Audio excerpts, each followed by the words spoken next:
Good morning, everyone. Welcome to the first webinar of the Seamless Middle East Retail and E-commerce series. Thank you very much for joining us today. So we're going to be kicking off the series today with a 60-minute panel discussion entitled Surviving the Physical Retail Evolution During and Post COVID-19. We're lucky to be joined by 4 retail experts today who've kindly agreed to share their insights as we discuss this new era of commerce. So our panelists today, we have Ashish Punjabi, who is the Chief Operating Officer at Jackie's Retail. We have Bart Denolf, who is the CEO at Secor Brothers. Yassine Sabari, who is the CEO at Zara and Inditex Alucare. And Ricardo Bergsma, who is the Director of Leasing and Retail Advisory Services at Colliers International. Ricardo is going to be moderating the session for us today. And just a heads up there, so Yassine, we're having some technical issues, so Yassine Sabari will be joining the panel session via audio only. You won't be able to see his camera feed, but he is there. Yeah, so before I hand over to Ricardo, I'd like to ask all panelists to turn on their webcams and their microphones.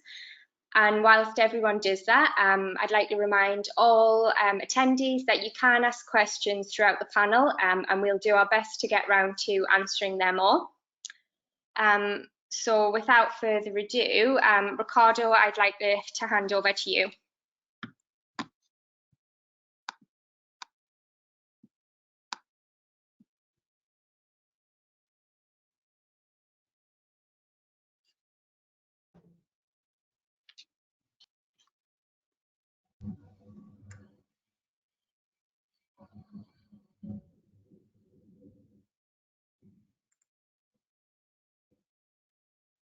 Yes, hello. I think everybody can hear me now.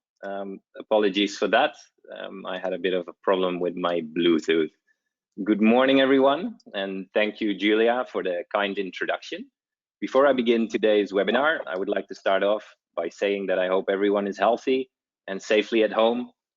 I'm delighted to be today's moderator for this exciting webinar, Surviving the Physical Retail Evolution During and Post-COVID-19. COVID-19 continues to dominate global headlines, ushering in unprecedented changes to the way we eat, live, work, shop, and play. Changes that just weeks ago were unfathomable. With today's webinar, we aim to provide an insight into the brains of some of the region's most influential retailers and how they deal with all the challenges coming their way. This webinar will last approximately 1 hour, and questions can be asked via the questions section in the navigation panel on your screen, or at the end of the webinar during the Q&A. We will do our best to cover as many questions as possible, but the limited time at hand, we might not be able to answer each and everyone's question. I'm Ricardo Bergsma, and I'm the Director of Retail Advisory and Retail Leasing for the MENA region, for the global real estate consultancy firm Colliers International. And with me today, I have an excellent panel of retailers with me that will answer questions in this interactive webinar.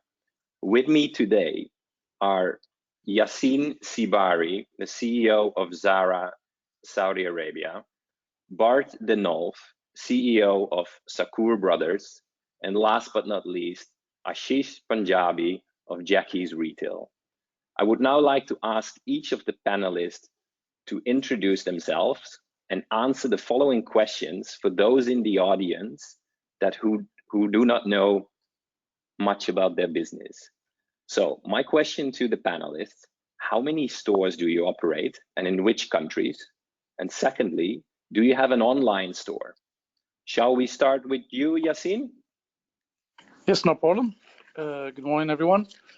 Well, we operate, I'm responsible of Zara and Inditex Group. You know, Inditex Group, as everyone knows, includes, apart from Zara, the brands of Massimo Dutti, Bershka, Stradivarius, Zara Home, Pull&Bear, Oysho, Lefties, and Uterque.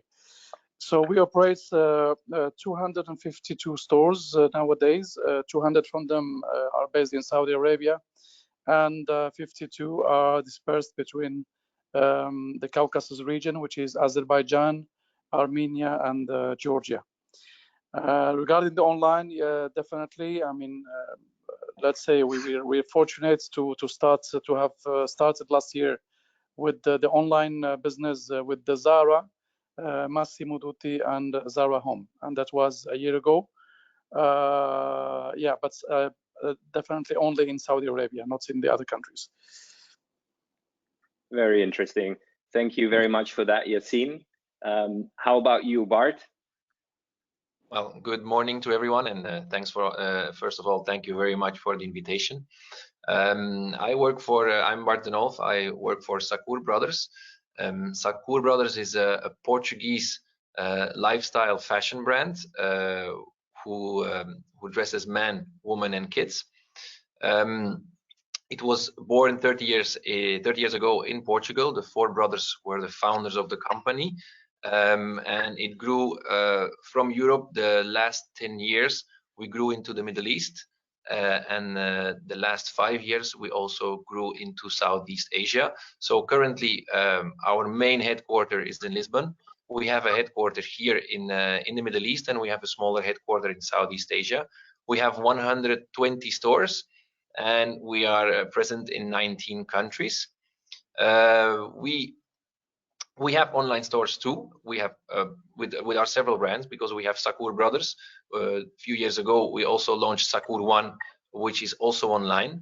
And we considered actually our online stores are regional. So we have Sakur.com in Europe, headed from our headquarters in Europe, and Sakur.com from the Middle East. We have it serving from here because we think that this proximity gives us some additional advantages, especially we are very focused in customer experience, and we think that with that, we are helping this. So yes, we have several online stores. Fantastic. Thank you very much for that, Bart. Last but not least, like I said, Ashish, welcome. Would you please introduce yourself? Thank you, Ricardo. So my name is Ashish Punjabi with Jackie's Retail LLC. For those of you who are not maybe aware of Jackie's, we are basically a multi-brand electronics retailer and have been in the business of electronics retail since 1988 in primarily the UAE. We've also in the last couple of years branched off into running stores for Samsung as well. So we operate a lot of the Samsung brand shops that you typically see in a lot of the malls, so in Mall of the Emirates, Data City Center, Burjuman, etc. We've currently got about 8 or 9 retail stores that we run. And as far as online goes, we actually started off Jackie's as a group, as a mail order company in 1970. So we're in our 50th year now. And we started our e-commerce website for the first time in the year 2000. Probably far too early for this region, and we've learned a lot of lessons along the way. And at the moment have still maintained an online presence in various shapes and forms, different types of storefronts, and working with different types of marketplaces as well over the entire period. Fantastic. Ashish, thank you very much. Obviously, we don't know who's on the other side of these computers. We see that quite a lot of people have actually joined us in this webinar. So now that the people on the other side of the computer know who are on the panel, it would be nice to see who's actually on the other side of all the computers. And I would therefore like to ask if a few of the attendees would be so kind to introduce themselves.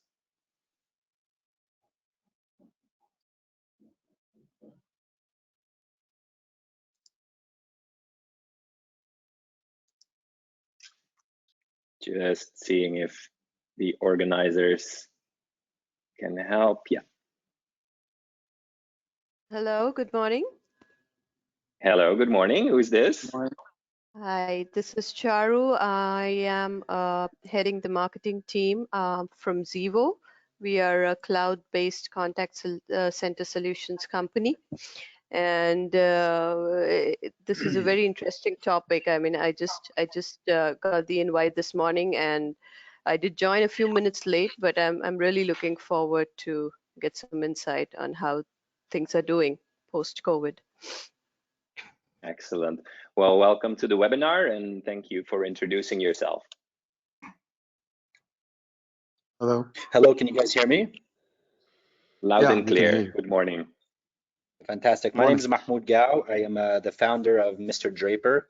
We're more of a startup, so we're a bit more small scale.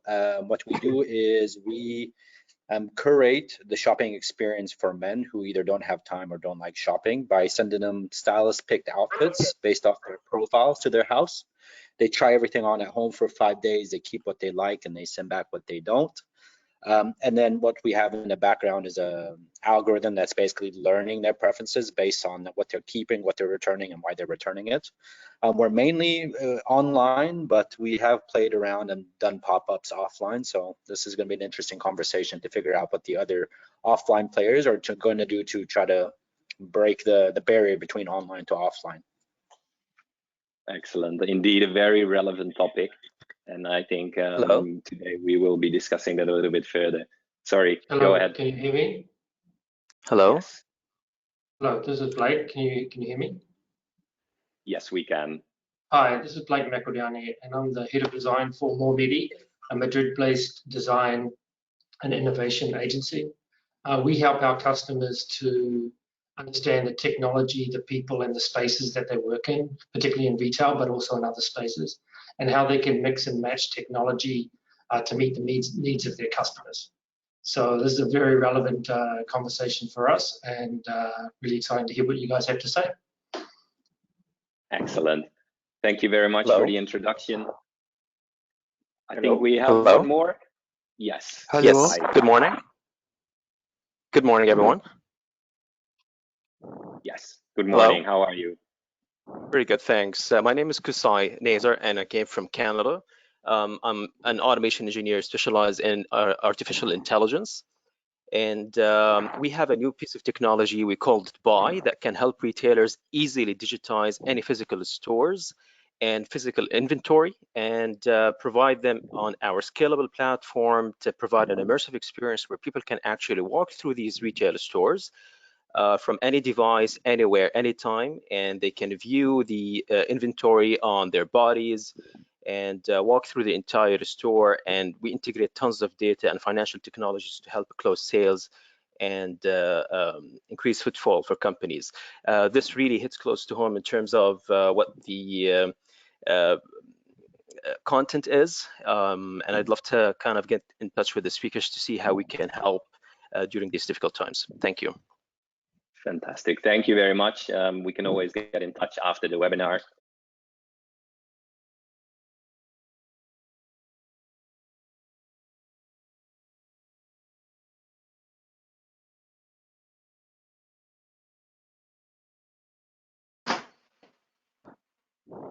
Hello. You are muted.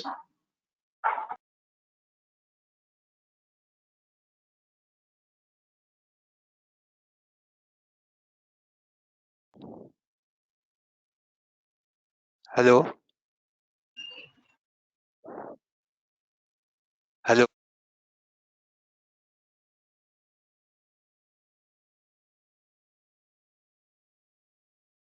But yeah. Yes, sorry, there we are again. I think somebody else muted me. Nevertheless, I think let's move on to the first question. I think a question that is on everybody's mind at this moment in time, and that's how has COVID-19 impacted your business both offline and online? May I ask Bart to kick this question off? Okay, well, I think that we can talk if first talking about offline. I think there is a worldwide similarity as we are operating in the 3 regions. Obviously, there are some data already available of what happened to retailers in the month of March, which was around the drop of close to between 50%. April obviously is worse. I mean, with all the closed stores worldwide, most of the retailers probably have seen their sales drop by 80 to 90%, meaning the only sales that are being done are today online, which means it could be the e-commerce or the marketplaces. So what we have seen there is also very impressive because there has been a shift, a necessity shift that we have seen, and that is also in our company. And yesterday I also heard Mr. Patrick Chaloup, and he also explained what happened with them. Companies who used to have anywhere between 3 and 7% of their online sale, of their total sales were online, and a lot of companies, talking with several colleagues, they have seen that this figure has multiplied by anywhere between 3 and some companies even until 8 times the turnover. So that is obviously within this crisis situation is a very positive note. Obviously that brings also a lot of challenges with it, because if you have a structure ready to serve anywhere between 3 and 7% of your total turnover, and suddenly comes around 15 to 20% of your turnover, that obviously brings a lot of challenges. That is where we are today, and I think it is happening everywhere. I mean, I've been talking with a lot of colleagues in Spain, some other in Europe, and what we are seeing is very similar in all all our categories. Excellent.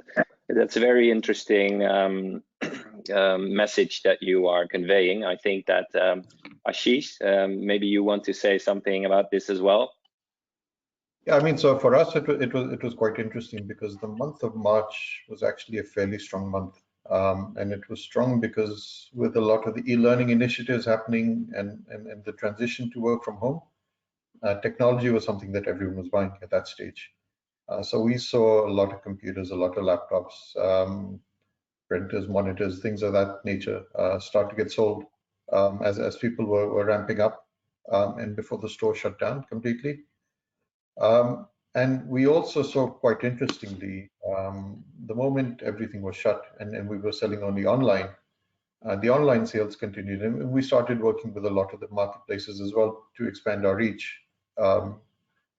We saw the nature of products we're selling start to change. So televisions, for example, were a category that never sold too well online. It was one of those touchy-feely type of products. You wanted to come in, look at the picture quality, understand it all. And suddenly when people are at home and all they're doing is watching Netflix, they started buying TVs online. And we started seeing TVs being sold online. Yeah. And not the small ones, even the big ticket ones. So I think the highest value we sold is a 42,000 dirham TV online, wow, which would have been unbelievable to expect a month ago, that would even happen. At the other end, we've also then seen other nature of products start to sell. So a lot of kitchen appliances, small appliances, as people are baking, juicing, mixing, and experimenting, we start to see a lot of that. And as the lockdown goes on longer, hair trimmers has been the other category that started to grow. Again, not a product we traditionally focused on or sold online, but it is the need of the hour at the moment. Fascinating. Thank you very much, Ashish. Yassine, would you mind elaborating on how business is affected both offline and online? Well, in our case, definitely, same as everyone in the markets. I mean, we shut down all our stores. I mean, nowadays we operate in 0 physical stores, let's say, offline. We've seen, same as Bart was commenting before. I mean, a huge jump on the online business. I mean, Zara particularly, we're selling 14 times more than before. That means 1,400% of increase, and it's been so far a phenomenon. We cannot, unfortunately, at this moment of time, it is more, let's say, a logistics problem than something to celebrate at this moment of time, because logistically, I think all the couriers, etc., they're not prepared. They were not prepared for this big shutdown. So definitely they've seen themselves with the e-commerce as the only business working.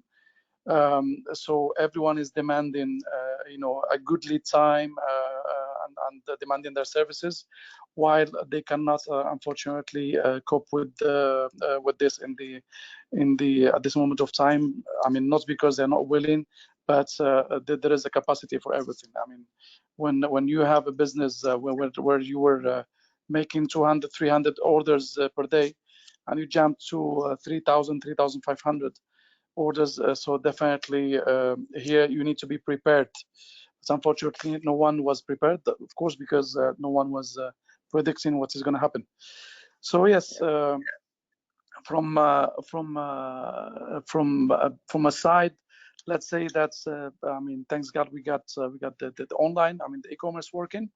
So otherwise, our daily turnover would be zero at this moment of time, while we're seeing a big phenomenon at this moment of time, which is that we're selling almost 60 to 65% of the total of our physical stores done by the online only. Wow. Yeah, which is, I mean, it's something I cannot explain, especially the fact that, I mean, our customers are all confined at home and they're still buying clothes, which is amazing news for us, definitely. It is a bit abnormal, but you know, I mean, this kind of experiences lets you see the behavior of you know, some good news about the behavior of our customers, definitely. Fantastic. You seem very interesting, and thanks for sharing. I think the message here is that online has obviously great potential, and that potential is actually shown right now in a time of a crisis.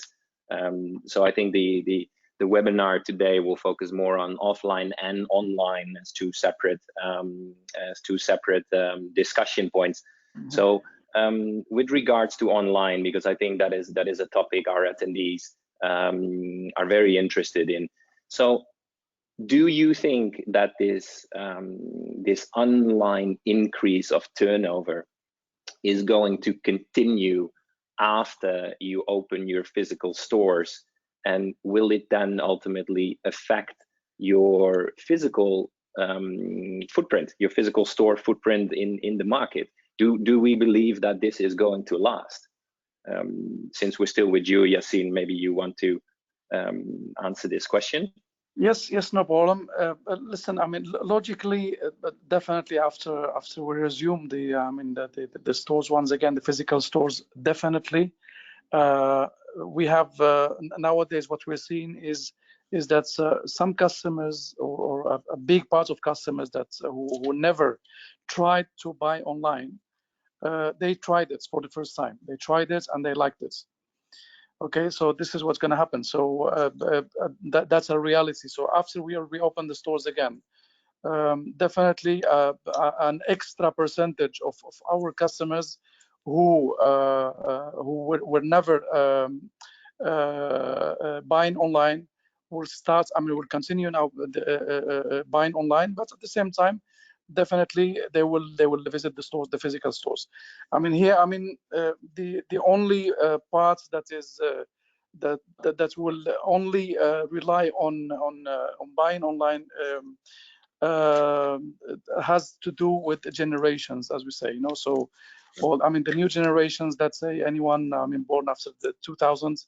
I mean, this particular group is more focused in the online than in the offline, and I don't believe they will change this behavior. But our customers born before the year 2000, let's say that's nowadays they will be you know, focused on the multi-channel. They will both buy as usual, traditionally from physical stores, but at the same time nowadays they discovered another tool which is very comfortable, that is the online. So I think this is what's going to happen. While before we used to sell around 4 to 5% online, for example, in Saudi Arabia, I believe after this crisis, this is gonna be a 100% jump, which means we will double this percentage at least. Wow. Okay, Ashish, do you share that same opinion, or at least vision, or is it different in electronics?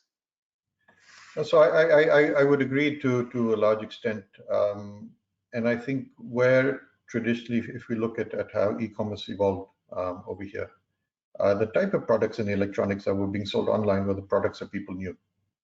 So they knew what an iPhone is. They knew what a Samsung Galaxy S20 is. They knew what a Galaxy Note 10 was. They knew what an Apple MacBook was. They knew an iPad. So that was easy to sell because then it was about price and delivery. That was the main USP online. But the products that they didn't know too well, a home appliance, a TV, those are the type of products that typically sold better in the store and not as well online, because those were still products that people weren't as well comfortable about or as well informed about. An iPhone is an iPhone. You don't need to see it in the store.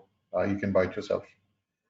And the nature of that is started to change at this stage. Now, what it's probably meaning right now is a lot of the investment that we would put in, for example, merchandising in the store or promoting in the store, starts to move online. Whereas a month ago, trying to invest that money online to improve your storefront didn't quite make as much sense, because you knew they were going to come and buy an iPhone or buy a Samsung phone and go away.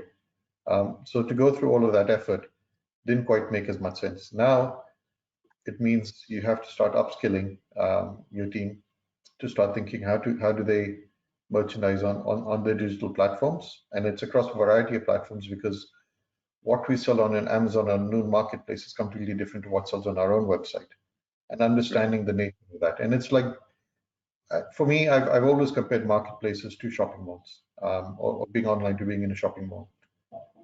You paid a high rent to be in a shopping mall, because in a mall you would get in that traffic that the mall would bring in. And this is exactly what a marketplace was. So back in 2000, when we started selling online, the very first marketplace we were on was a place called uaemall.com, and it was a marketplace back then. And we were selling on our own website. And the nature of business and the products we sold were completely different across the two, even then. And we understood it is the audience that they bring in is completely different, and you need to start to appreciate that and understand that. And I think it gives us that appreciation at this stage, because they will come in and retail. The fundamentals of retail and e-commerce are fairly similar. Retail is being about where the customer is, whether online or offline, and I think that still remains the same today as it did earlier as well. I think that's correct. It's all about footfall and nowadays also voicefall. I think that's a new term we like to use. It used to be footfall only, but now it is voicefall as well, what basically means online presence, Instagram, Facebook, websites, e-commerce platforms, equally important and increasingly important. Thank you very much, Ashish. Bart, talking about offline physical stores, how do you think retailers at this moment in time can streamline their costs and optimize their business during this period of change and uncertainty? And then I refer specifically to the physical stores, because many of the stores across your network are closed. Mm-hmm. Well, it is indeed the name of the game, no? In these times right now, where we are still in the first phase of reaction, we have to think that cash is king. That's the first thing. But obviously, the first thing above all is the safety for everybody.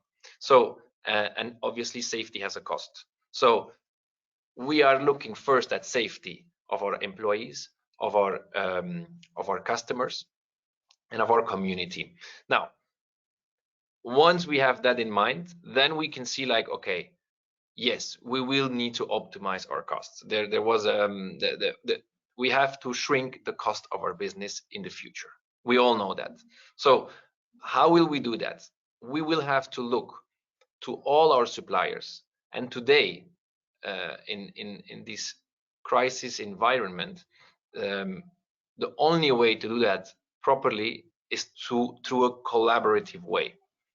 A collaborative way, because it's not only us, also our suppliers are in a crisis. So what we need to do, we need to see how we can create collaborations which will give us cost saving. We will have to go back first cost savings can come through less investment in capex.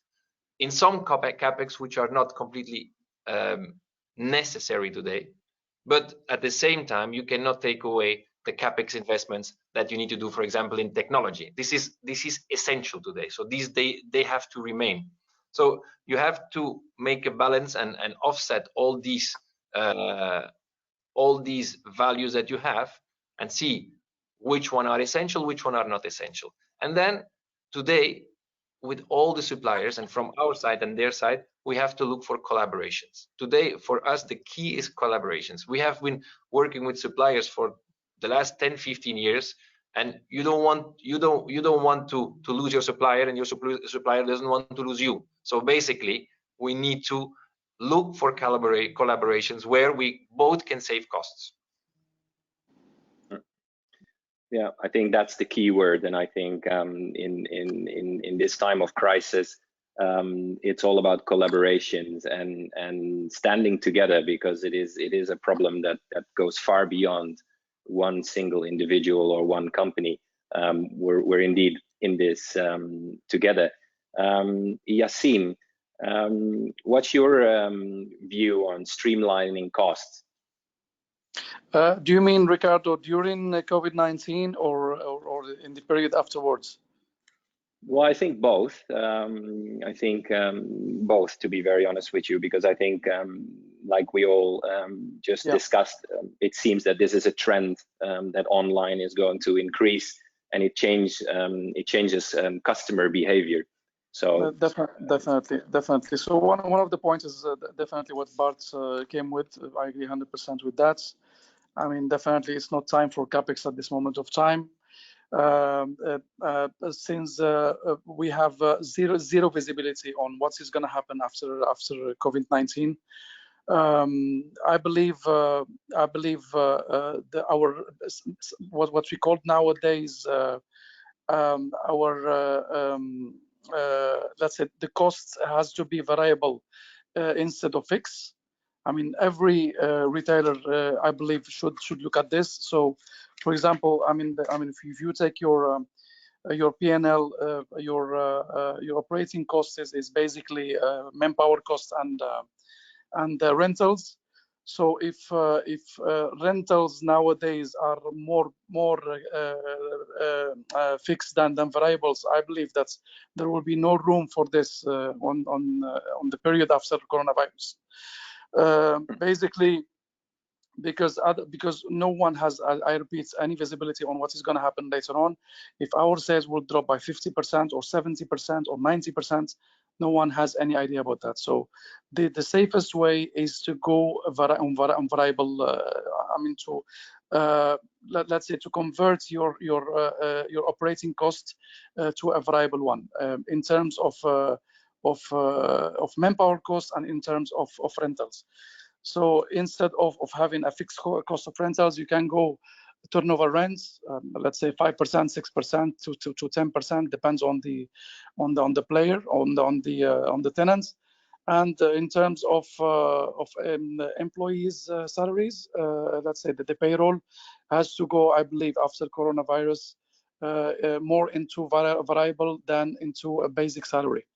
So that is the only way, I believe, for at least for the first year and after we resume from this crisis, to survive to many companies in our sector.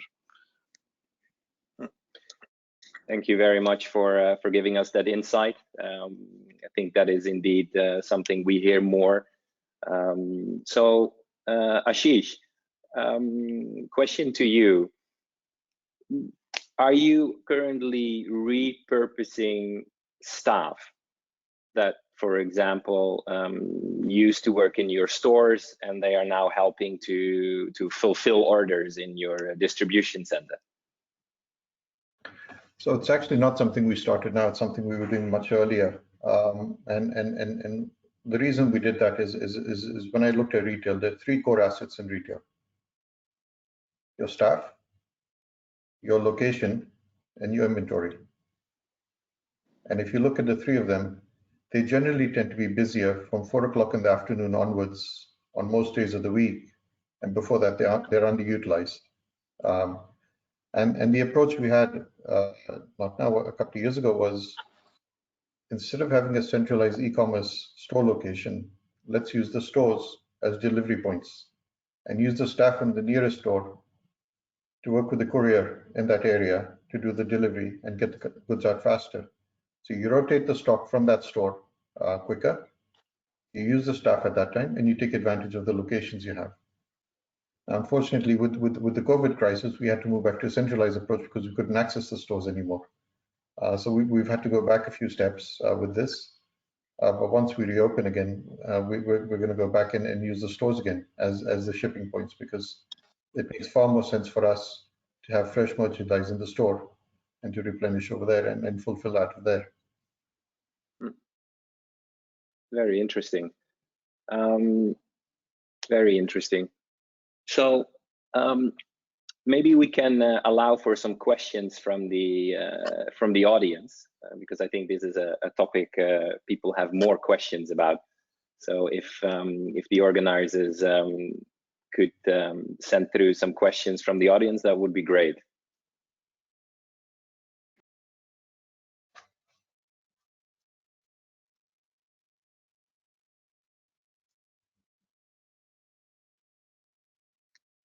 Whilst we wait for that, oh, there's the first one. Question from Rabia Yasmin. How are retailers looking forward to their already planned store openings? And do we see optimization in store presence for the current stores in the post-COVID scenario? Bart, would you be able to elaborate on this question? Well, I think the open, as we were discussing before, I mean, it's not the time for CapEx investments today. So obviously, I think that all retailer will have to see in which stage the opening of the stores are at that time, or what can be done or not. I think each individual retailer will have to value that. Obviously, some projects which are about to open, so most probably they will open. And obviously, I think projects which are in a very initial stage, they will be all put on hold. That's what I hear from everybody. So, and adding to this point, actually, I heard yesterday, and that's something that definitely malls will have to think about, that from a study, I think it was from KPMG, they mentioned that there is a probability that 20% of the stores currently in Europe, and I think it was Europe and the US, will not reopen. That I found that a very well heavy and interesting date. So it will definitely need to be looked into that. No, so that's answering the first question. The second question was, can you remind me what the second question was regarding the? Yes, and do you see optimization in store presence for the current stores? Yes, obviously. I mean, we will have to rethink the store again. I think that, well, again, if we look at it, the store model has been very similar for the last maybe decades. There hasn't been so much change. We have been talking for the last years about transformation, but we were more talking about it than doing it. Now, COVID has obliged us to really take it on hands and do it. So now we will need people who rethink the stores. The stores will have to bring more experience. There will have to be it will not be the convenience anymore, because right now, as Yassine before was mentioning too, the people who never went online, they started to go online, and they also have found the convenience of that now. So basically, these were the people who traditionally always came to the store. So now we will have to give them something else for them to come to the store. So so yes, and there our associates will play a very important role. They will have a very important role of giving this extra experience, this extra service, and they will also have to become much more tech savvy. So that's where in Sakur, the heart of Sakur is our employees, which we train very much, and that we are very proud of our customer service and how our employees are serving and giving the experience to our customers. But now we will have to go another step further and make our associates tech savvy. Thank you, Bart. Another question from Vagilis Karolis, and I think it connects with your question just now, and maybe Yassine can answer this. Customer loyalty and retention, will this be a higher priority in terms of business goals for your company post COVID-19? And do you have any specific strategies in mind? No, definitely the loyalty will be there. If not to the physical stores, it will be to the online business.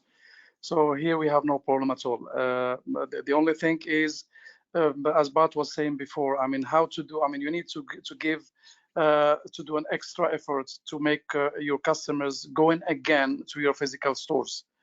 To the online, definitely, whoever used to buy from Zara, he will go to Zara online, for example, if not to the physical store.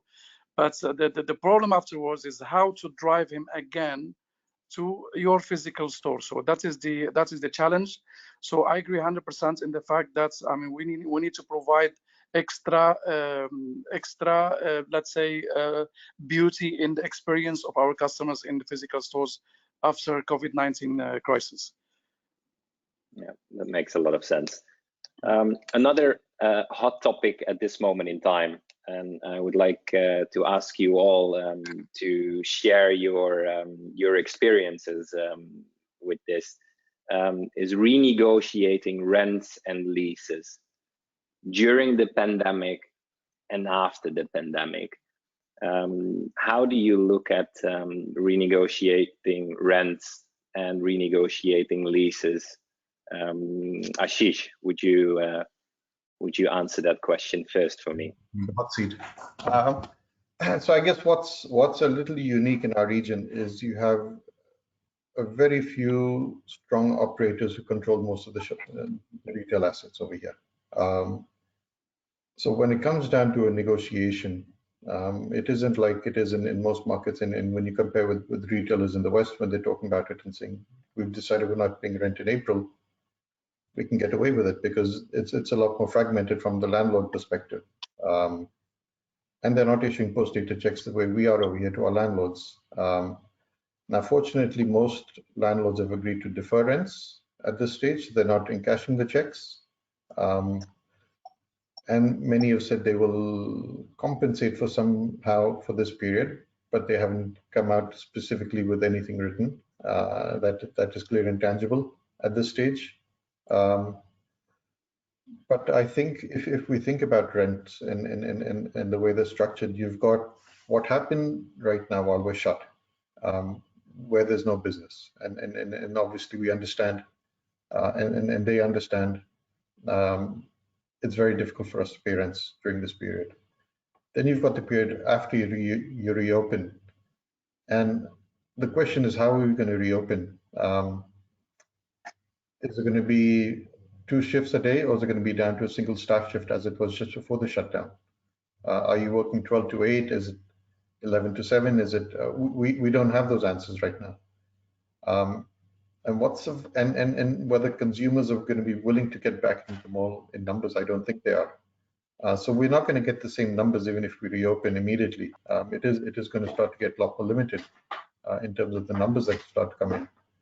So we need to look at that as well, and they need to consider that. And this is probably where something variable will have to happen. And then the big question comes in is, when we eventually say we've reached a level of recovery, and the question is what is recovery at that time? What rent structures can we sustain? Because quite obviously the current rent structures can't work. There is massive oversupply in retail real estate. Again, a lot of us in this trade looked at all these malls being developed, and we didn't understand the economics behind it. And at this stage, they need to start asking the hard questions and looking at what they do with all of that retail real estate. The earlier question in terms of how do you remap your footprint was an exercise we did after the 2009-2010 crash, because we went from 14 stores down to 8, and we sort of kept to the 8 or 9 store range since then, because we realized we couldn't be everywhere. And what worked for us in electronics because of the margins was high traffic, high volume. We couldn't be in neighborhood malls, so we came out of most of the neighborhood malls. And I think this is where things will have to go. And it's a question of where do the governments come in and support us? Do they impose something that's there? Because if you look at most tenancy agreements right now, they're rather one-sided. There is, in most cases, no exit clause for the retailer, and it's a question of negotiation, and it's a one-sided negotiation, quite honestly. And we need to see how this changes post this situation. Yeah. Okay, Ashish. Yeah, I agree with you. Obviously, being a property and especially a retail professional in the Middle East, it is a very different dynamic than it is back in Europe or in the United States or Asia. So I agree with you there. But I think again, the key word is collaboration between parties. I think a good question to ask Yassine is, do you think physical retail will survive COVID-19? And if it does, do you believe that's going to require a large collaboration with your landlords?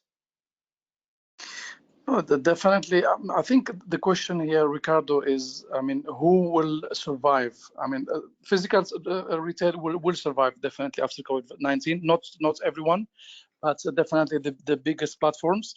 But who will survive? That's the tricky question, let's say, because nowadays I think there are few groups here. Let's say 3 or 4 groups. So you get one group which are retailers who are sitting on a considerable amount of cash. Then you have another group which are retailers with a considerable amount of assets, which let them having easy loans from banks. I mean, those will survive definitely. Then you have a third group, let's say, which are those who are receiving, who are subsidized by their governments. I mean, those retailers will definitely survive also. And then you have another kind of retailers who are, I mean, let's say that not the small businesses, but the micro, let's say. Okay, so the micro retail, definitely, I believe that it is easy for them to survive because their cost is near to. I mean, their cost is not really to take into account when it comes to when they can let's say go bankrupted, because their cost is quite small. It's quite insignificant. So here we're talking about very small traditional bazaars, etc., etc. So, but this is not our what we're discussing today, I believe. No. As I said, the first collective are multinationals, especially. But being multinational doesn't mean that your cash position is always great. So, and we've seen lately a few very known names collapsing, going bankrupted after, I mean, few weeks after this outbreak. I think nowadays it is a cash game. Whoever is sitting on a considerable amount of cash, or whoever can have access either through banks or through their governments to cash, those will be the players that will survive after COVID-19. Otherwise, unfortunately, there is no way to overpass this crisis, basically because definitely you're having zero sales while your fixed cost is still there. Yassine, thank you very much. Before we move into the Q&A, one final question. Bart, what lessons have you learned during this outbreak? Well, I think that we all have learned the lesson that we have to have to be prepared for the unprepared, meaning that that we have to have. We all always talk about we have to have agility, flexibility. This is a new world, but I think until today a lot of us maybe have not put it fully to practice. Which this is happening today, and this will show us that that the ones who have done their homework better, they will come out better. That's actually a very simple lesson, but it's a very important lesson. I think everybody will review now their cash positions in the future. That I think is something that will change for sure in retail. And I think that's it. We have to be prepared for the unprepared, no? And that is the main lesson. And that there will be a full transformation, and we will need to prepare it now to be ready for it tomorrow. Yeah, I agree there. Our company has put together a survey, and we finalized it, and it will be published very soon. And I think a lot of the things that you as panelists say are something that other companies and people are also saying.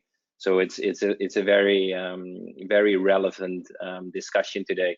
I think the key takeaways are that there is still a lot of uncertainty.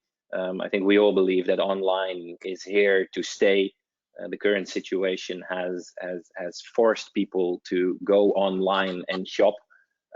So I think we can all agree that we've all generated a new customer base online, people that would previously not buy online. And I think collaboration between all stakeholders, suppliers, landlords, etc., is of key essence. I think data is very important. I think everybody will look at their store performance post and pre COVID-19. So I think these are the key takeaways. I would like to move into the Q&A. We have 8 minutes left. I have a question here from Zulkader Sadiq. He's asking us, how do you see the balance between physical and virtual sales eventually sit post-COVID? Yassine, would you answer that question? I think, Ricardo, I have answered this question before, if I'm not mistaken. As I said, I think definitely our percentage of online sales at least will double after this crisis. Well, it depends from retailer to another, but in fashion, let's say it will double at least. I mean, that's my point of view. Okay. Thanks, Yassine. Ashish? Yeah, no, so I think the problem I have at the moment is I think we tend to get carried away in one extreme or the other many times in our thinking. And an example of this is we're looking at the work from home and saying, everyone's so efficient, we're all working from home, it's brilliant, this is the future. This is working right now because everyone's locked up in the house and no one's able to leave the house. The moment you have to do school drop-offs and pickups and take your kids out to activities and all of that, the efficiency level of working from home isn't quite the same.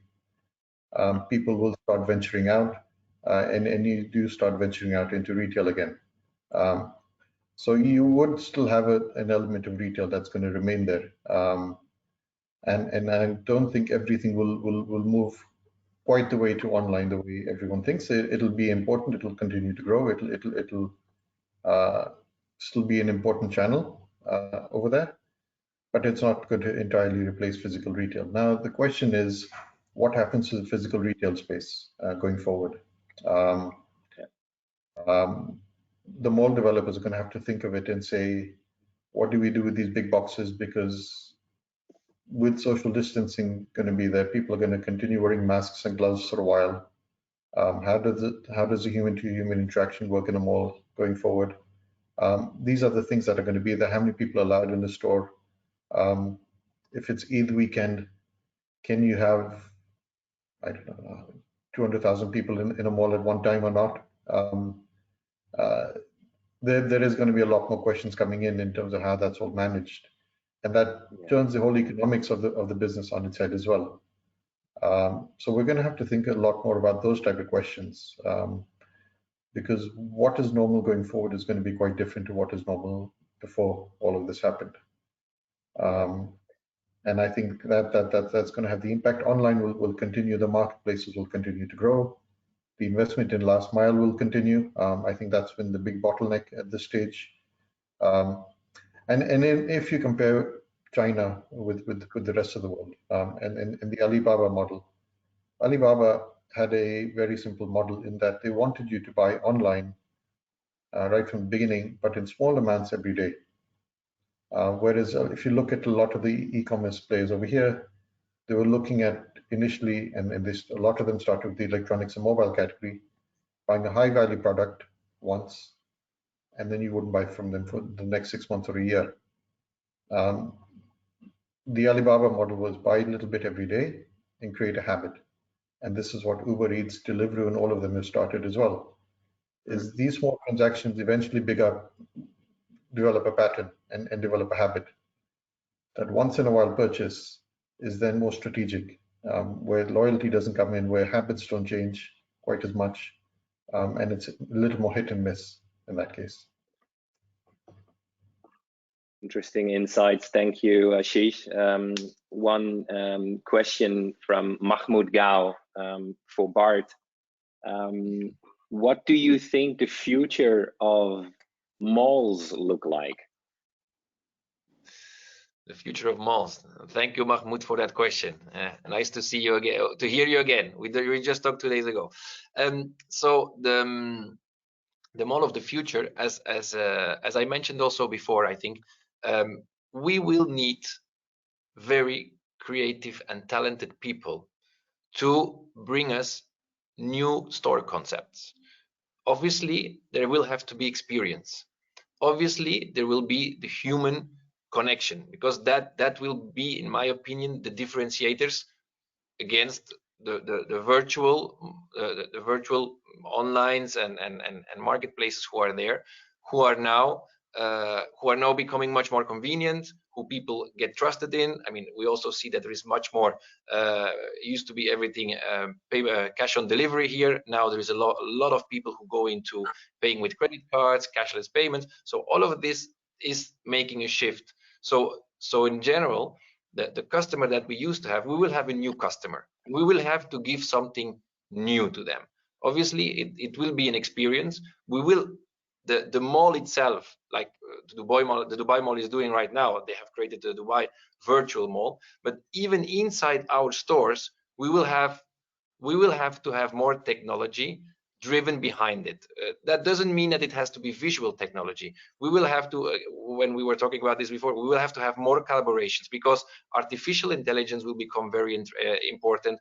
Data and analytics, automatization. So all of this we will need to create an exceptional experience in the store for each customer, personalized, and that they don't feel it's personalized. Somehow they need to feel it, but at the same time it needs to be on a relaxed mood. So that's how I think that at store level, the mall themselves, they will have to do a similar job, and they will have to. I think the collaboration there, especially in the next 2 years, will be with the stores, is that they have to provide more security, more safety. They have to make sure that you feel confident again to go to the mall, that you are in a safe place. Obviously, at store level, all of us, we will do that, but the mall itself is the first one. We'll have to create that, I think. Thank you very much, Bart. I think that brings us close to 12 o'clock. May I thank all three of you for this very interactive session. May I thank the audience, because I see we've got quite a big audience. Thank you so much for participating and sending through your questions. Bart, thank you. Ashish, thank you. And Yassine, thank you. Over to you, Julia. Yeah, thanks, Ricardo. And again, thanks to all of you guys for joining and for delivering that insightful session. I really hope you all enjoyed it. So with that is the end of our first webinar session of this series. Again, thank you so much to all of the audience for joining. The webinar will be available via our website for on-demand viewing. And if you do have any questions, please feel free to send me them via our website. So we have our next webinar at 11 AM next Wednesday, in which we'll be exploring reaching untapped custom as e-commerce demand skyrockets. So I hope you can all join us then. And yeah, one more thing. Thank you very much for joining, and see you all soon. Thank you. Thank you. Stay safe. Bye-bye. Thank you.